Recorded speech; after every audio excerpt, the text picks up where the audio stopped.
End of week 7 for this bariatric journey. Feels like the end of week 22, but you know, whatever.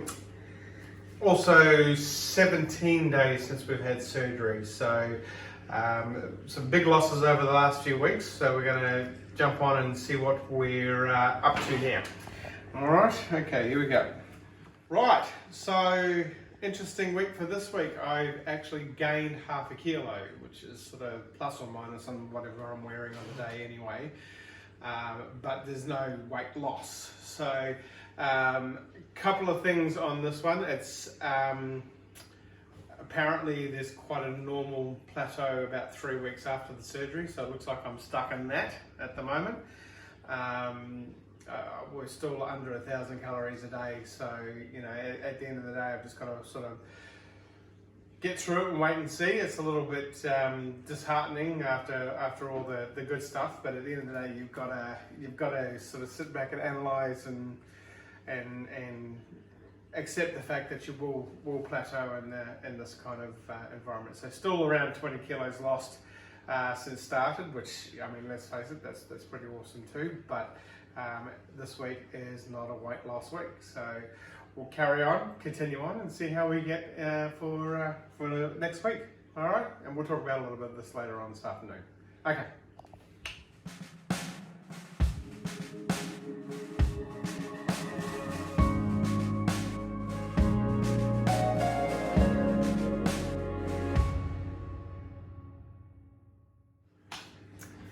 Hey guys, we are at week 7. I had to think then for a second how far along we were. Week 7, weigh-in day today. I feel good. I have gone on a few big walks this week. I need to up my game with that. Water intake has been sort of hit and miss with us getting to enough water intake for the day. So it's, yeah, and you know, every woman, I've got the dreaded old period at the moment, so that, you know, you feel fantastic. So we'll see how the weight loss goes after all that. All right. Okay, well, I lost 2 kilos. So I'm really happy with that. Especially with, starting mush food this week. I was a little bit worried that I was gonna, not gain, but I knew it was gonna slow. A little, so especially after my epic 6 kilo loss last week.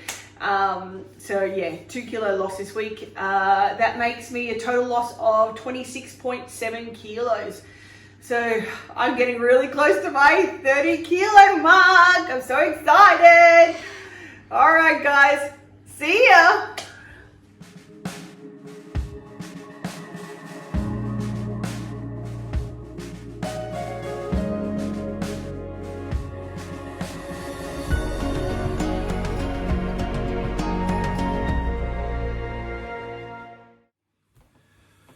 Hey guys. Okay, end of week 7. So we did our weigh-in this morning. It's now later in the Afternoon? late afternoon. My weight and some subsequent research, I've basically in what they call a 3-week plateau. Around 3 weeks after surgery, it's quite common apparently to plateau. It's not easy to hear, and it's not easy to You can research all you like, and you just think, yeah, we're prepared, but nah. Having said that, and the reason I think it was a bit more shocking for me this time around is that I feel thinner. I feel more flexible, more able to do things that I have not been able to do. So I can get out of chairs much easier, out of couches much easier, and even out of bed is so much easier than what it used to be, just from a physical standpoint, not from whether I'm tired or not. So and I can stretch. I mean, the other day I actually scratched my own back with, actually reaching behind and reaching the portions of my back that I haven't been able to reach for. These are all things that we've struggled with on a daily basis that we years now I haven't can been able do. to do. So and minor to some people, but to us, it's always been And struggle. there's sort of a feeling too when I'm looking down at my legs, they feel thinner, my clothes are thinner, things are easier to wear. So I guess it's hard to get away from the weight part of the things. It's hard to say the numbers. Numbers are numbers, and it's hard to get away from that as far as what you're thinking and feeling, and I can admit that quite easily. But the idea is to actually feel better and physically, and that's what's happening at the moment. Yeah. Eating's a bit strange right now. Making up some very nice mushy types of food, I think, for us both, and we make. I make similar food for if we do I've done a prawn slash scrambled egg kind of mix. Amazing. And whilst we have 1 egg each worth and about 2 prawns worth, small prawns. Little mini ones. I'll do up around 4 or 6 prawns for Jordan, mashed into 2 eggs on toast. On toast, so she so still gets everything we're eating, but she gets the same. She's having the same thing that we're eating, but she's obviously having a much and then bigger finishes portion. ours. And then so we have little Remingtons about this size where we actually put. I'll put a the photo food up in. here for you. And after. It's still now. I'm trying to do portion size less and less, but I still can't really, for the most part, finish.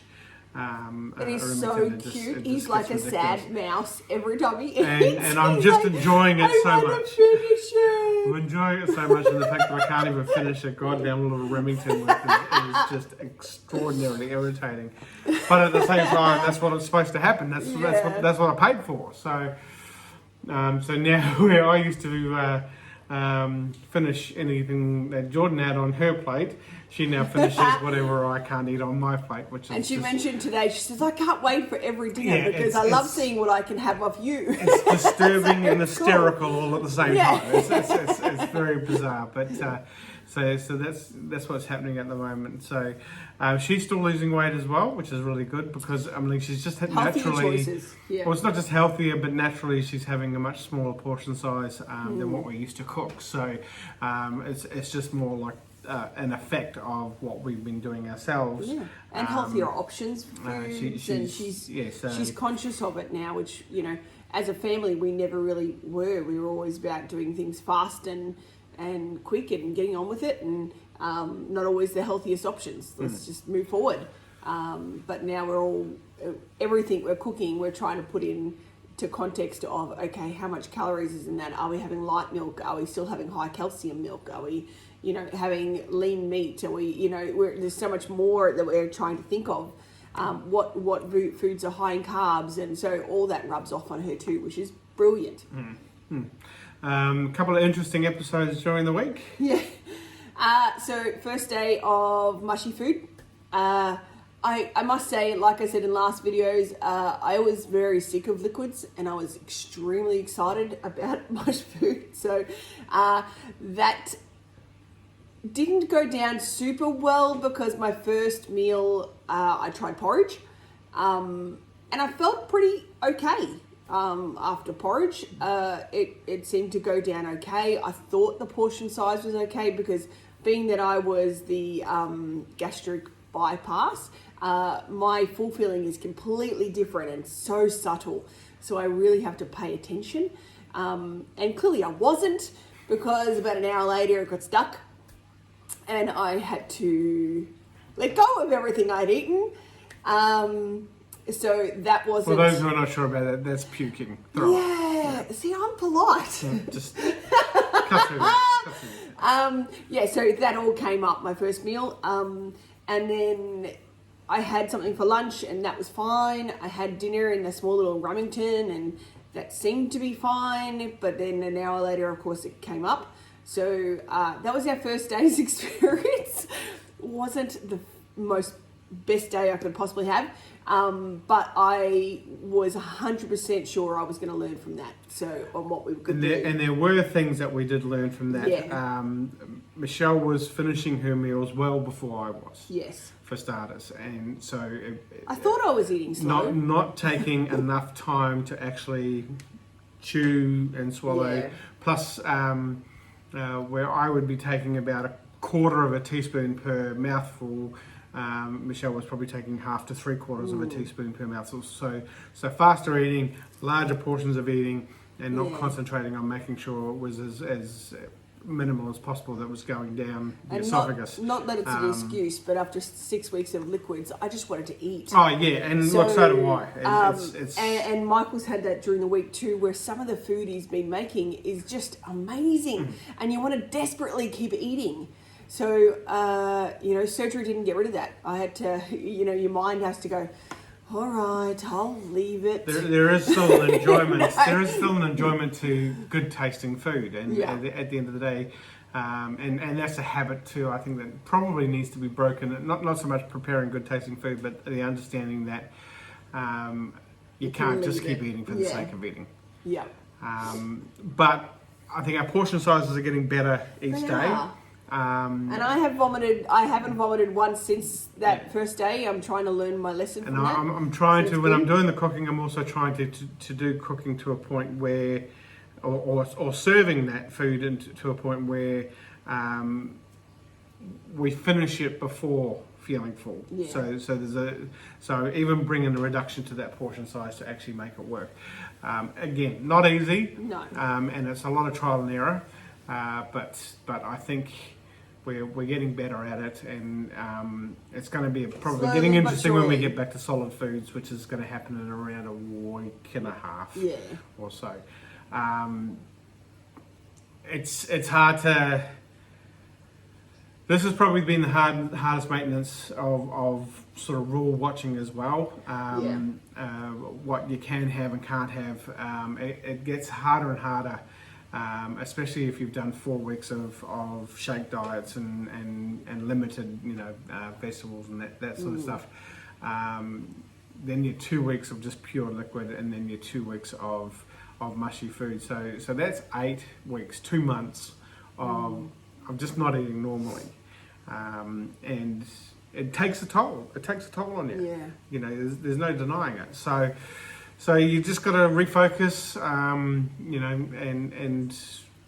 try and just do the best you can to keep it going the way it should be, and know that there's an end to that road as well. Where, but even when we do get to normal food, I'm still in my mind that I don't think I fully realise how much smaller the meals are going to be or going to have to be for when we go back to even normal food, and how that is going to hold its own frustration too, because it's a You're still trying to steak veg and whatever you or chips and veg, that sort of stuff. It's just I won't be able to make steak, chips and veg to a portion size that we can actually consume. And it's because I'm not going to mess up the whole kitchen to make 4 chips or 6 chips. That's never stopped you with before. with one little Florida broccoli and a tiny piece of steak. I thought he was sticking his finger up at me. You've got to come up with some more realistic ideas, and I'm working on that as well. So he's been an amazing cook and will remain to be an amazing cook. So he comes up with magnificent stuff. So I've put some photos on here of things he's come up with this week, and also put some photos on here of our walks this week so you can see. But it is important to note it's still hard. 10. Yeah. What are we? 8 weeks, and starting week 8. I should say. It hasn't got as easy as I thought it would as far as hunger and cravings go. They're still there. But you can't physically eat what you want to eat. So there's just various frustrations that come along with it. But that's the game we want to play, and that's how we want to go. So be worth it in the you'll end. work with it. You work with it. All right. Peace out. All right, guys. See you next week. Bye.